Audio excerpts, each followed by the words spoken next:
Okay, the member for Barton. Thank you, Deputy Speaker. I rise to speak on the Appropriation Bill.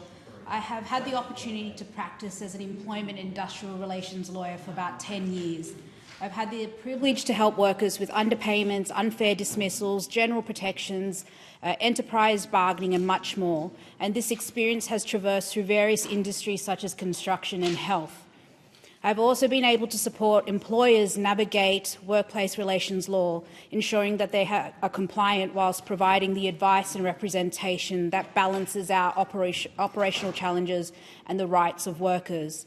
This was primarily in the hospitality sector, working for small business hotel operators and also large employers. I come into this chamber having a wealth of experience, having a good grasp of what good employment and industrial relations reform can do to help workers. I come into this chamber having a good understanding that good policy that supports workers can also support employers. What good wages growth means to workers and how that plays a role on retention of workers, but also providing stability for employers.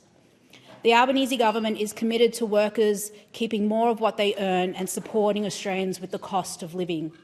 When I was campaigning in my electorate of Barton, I know people voted for higher wages, and that is exactly what this Labor government is doing.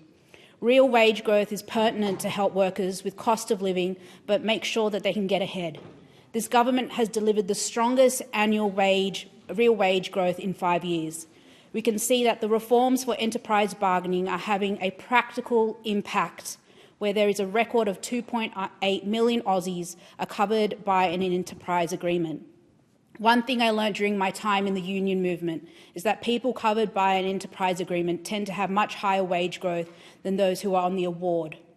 Under this government, enterprise bargaining agreements are delivering average annual wage increases of 4.2%, above inflation, above the average wage increases in the broader economy. Further, as of 1 July this year, all minimum and award wages employees got a 3.5% wage rise.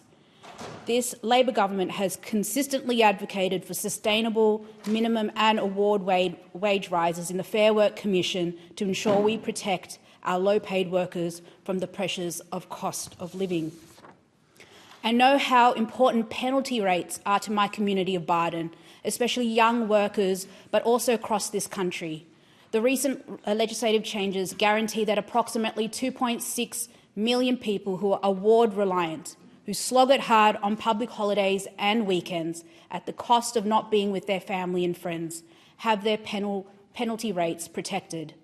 Penalty and overtime rates are crucial to ensuring people who rely on these entitlements have it protected by law. These are generally the young workers who work in retail and hospitality and in the caring industry. We also understand that workers who tend to be award-reliant are more likely to be women. This is an important reform to protect not only young workers but also women.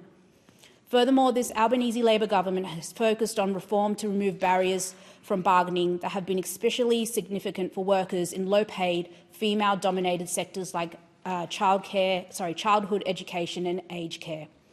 That's because, unlike those on that side of the chambers, we recognise the historical gender-based undervaluation of workers in these industries.